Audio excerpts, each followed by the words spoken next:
akkam jirtu fayyaa keessanii nagaa keessanii nageenyeef araarri waaqayyoo lafuma jirtan isiniif haa baay'atu. Har'a ka guyyaa galataati, guyyaa waaqayyoo galateeffannu, guyyaa waaqayyoo itti oolmaa gurguddaa nuuf godhedha. Eebbuni abbaa malee haftee turte. Namni mana kana sheeriidhaan illee ittiin gata'oo dhuftan akkuma carraa ta'es maayidha kun jettanii too kilik gootanii ilaaluudhaaf kaatanii mucaan kunii jechuudha. Mucaa waggaa 6 walakkaati. Like share godha taa'uu dandeessu deemuu dandeessu akkuma argaa jirtan kanadha. Sinin jedha daddaawwattoota keenya babbareeddoota keenya akkasuma namoonni beeknee attuwaa ta'anii fayyaa ta'anii namoota beeknu qabnu abbaa eebbuu cuubeedhaan bakka 3 waraananii too waaqayyo immoo kadhannaadhuma keessaniin keessattuu kadhannaa garee guddina Oromoo dhugaa rabbii oolmaa guddaa nu biraa qabdu waaqayyo keenya sinaa eebbisu. Eebbuun abbaa malee akka hin guddanne warroonni gootan dhugaa guddaa isaanuuf galatoomaa sinin jedha. Amma gara abbaa eebbuu keenyatti dabarra gara madaa isaanii.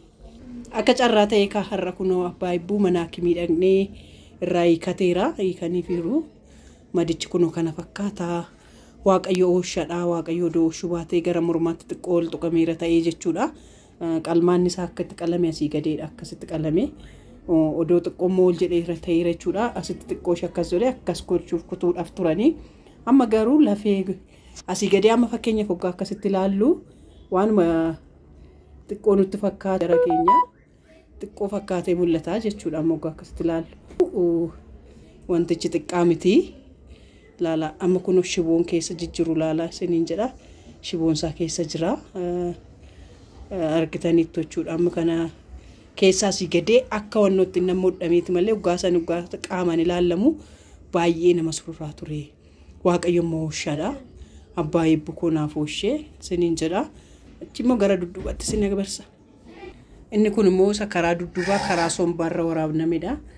Shiboon garuu keessumaa inni ittiin hodhame shibichi keessaan baane garuu amma asiitti jechuudha laala akkasii fi akkas gadidha.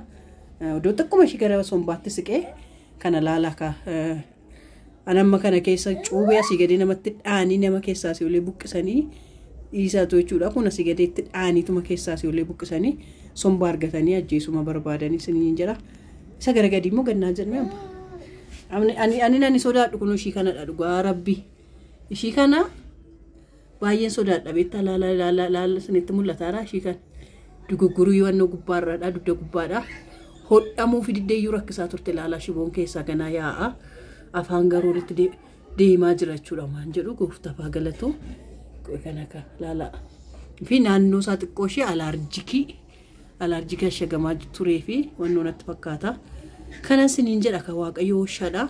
Nama ooshaa kanadha. Waaqayyo ooshaadha nama ooshaa. Odoo gara waliitti gara madaasaatti ol siqaniiru ta'ee jechuudha. Gara morma isaatitti baay'ee nama gaddisiisaa, baay'ee nama boochisaa, baay'ee nama jibbisiisaa. Waaqayyo garuu ooshaadha. Abbaa eebbuu isti maalitti? Waaqayyo na galatu.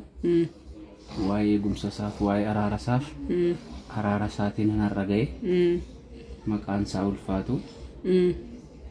Ijoollee keenya immoo warra keessumaa garee guddina keenyaa keessa warri jirtan waaqayyo sinaa eebbisuu ulfaadhaa jiraadhaa. Barri keessan eebbifamu fayyaa nagaan jaalalaan eebbifamaa ulfaadhaa jiraadhaa. Waan hundumaan gorsaan kadhannaadhaan maallaqaan waan hundumaatiin warri na bira dhaabbataa turtan har'as warri na bira jirtan baay'een isin jaalladhaa. Anarra immoo waaqayyo rabbi isin jaallata. Eegumsa isaa, jaalala isaa, ayyaana isaa, araara isaa, eebba isaa isinirratti dhangalaasuu isiniif baay'isuu isiniin jedha. Amiin. Sinis hundumtu keessanii waaqayyo koo sinaa eebbisuu eebbifamaan jedha. Innaa yaa daawwattoota keenyaa yaa qaqqaalota keenya akkuma jalqaba isinitti agarsiise mucattii kanarraa waaqayyotu nuuf ooshee mucaan kun kunoo akkasitti ani bukkee taa'ee ani bira taa'eetu akkasitti kunuunse malee akkasitti ishii qabe malee akkasitti ishii taphachiise malee waa tokko gochuu hin dandeenye. Kana biratti immoo jechuudha waan akkasii kun odootti dabalamee waan uumamu laalaan siniin jedha. Isarratti immoo ijoolleen garee guddina Oromoo keessa jirtan. Ijoollee Oromoo yeroo hundumaa mucuu godhee arrabsuun barbaada. Gadi ba'ee jechuudha.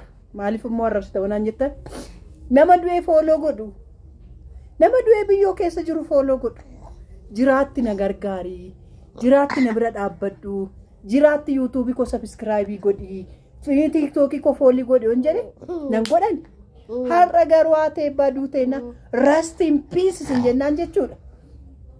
Har'uma kana haatee eebbaa eenyu jedhanii eebbaaf tuubii jedhanii sarchii godhanii eebbaaf beekoo sarchii godhanii har'a kana miilee nagashu. Kanaaf jedheen Oromoo akka inni rarrabsine immoo jechuudha gadi bahee mushuk akkan goon garee guddina Oromoo jedhan ijoollee 30 keessa jirti. Maalan godhare ijoollee 30 jedheen ila afaan bassootti baadhee deema.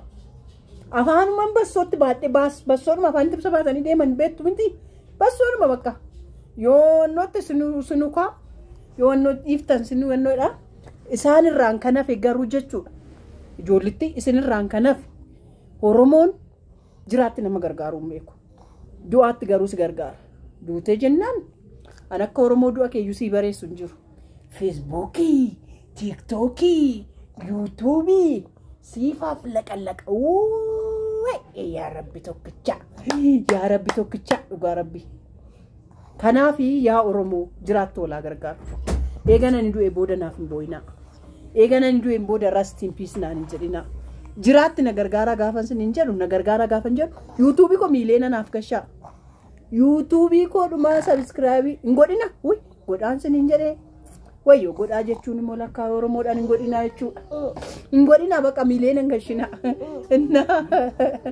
ay Oromoo jedhe Dr.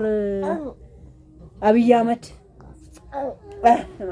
ስለዚህ አይ ኦሮሞ ወላ ገርጋሩ ቆሳንለ ቆሳዳ ሱማን ይዮቹዳ ጆሌን ገሬ ጉድና ኦሮሞ ኬስ ጅርታን ዋቀዮ ኮስና ይብሱ ደቻ ዳኔ ቢፈማ ሚሊዮና ቢሊዮና ስናጎዱ ቀበኛ ኬሰኒን ከዳናዳን ማይዳን ወሮን ገርጋራ ቱርተን ረብኮ ስና ይብሱ ቢፈማ jechuutan itti isin galateeffadhu qabu jechuutan itti isin jajadhu qabu dhugaa rabbi ijoollettiin ijoollee qaaliidha ishii waniidha dhugaa rabbi Oromoon arrabsinaan jetti sabboontuuni garuu Oromoon ko maalan godhareeshi sabboontu siif jedheen bassoo nyaadhaa deema siniif ijoollettuma garee guddina Oromoo keessa jirtuuf jedheenidha namoonni garee guddina Oromootti garuu argamuu barbaadan ijoollee yuutuubii hojjechuu barbaadan ijoolleen sa'aatii guddachuu barbaadan ijoolleen monii taatanii doolaara 10 illee siniif guutuu dide sabboontu bira dhaqaatii wal gargaara sabboontuun nama Oromoodhaaf dhaabbattu nama qaalii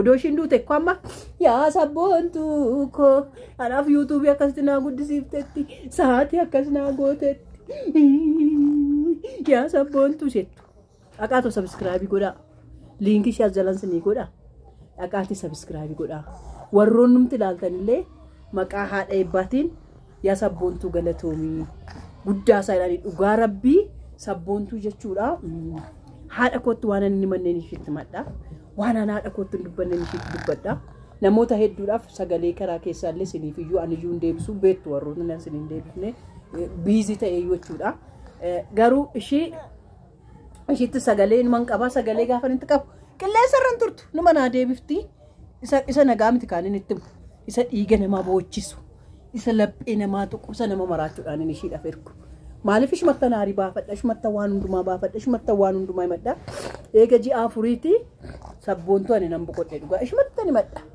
eegan garee keessan dhufe jechuudha ishmatta ni madha akkuma haadha akka obboleetti kanaafiyyuu siniin jedha sabboontu ko galatoomii haadha eebbaa keenya akka mala ishiitti nuu baattee nuu dandeessee waan jiraatteef jedha keessattuu immoo warri garee simbira dhufnee tormaannu kun olaayibuu gambaadhee totaa koomantii BB jechuun danda'u sinii banee lafa sinii kaamalee akkasitti na dhiitti laphee na dhoofti kana na rukutti maallagooti ogaan nan barreessa wayin naman dileetii gochuu danda'a bakka tokko toon qalamii qabaadhee kanaaf jedheen jechuudha bilbila lamayyoon banee ka tokkoon bii siniin jedha kanumadha kanan siniin jedha torbee kanaan booda sinitti nan deebi'a natti fakkaata sinfaana nan hirmaadha natti fakkaata jechuudha waan dilbata sanyoodha kaasee jechuudha waan dhalatoo jiraachuu baate boruun jiru daandiin deemaa har'a qadaamedha silayyuu hirmaanne sanyoodha kaasee garuu simbira nan dhufaa ijoollee qaqqaalota keenya babbareeddota keenya siniin jedha hundumti keessaniyyuu guddaa sanaaf galatoomaa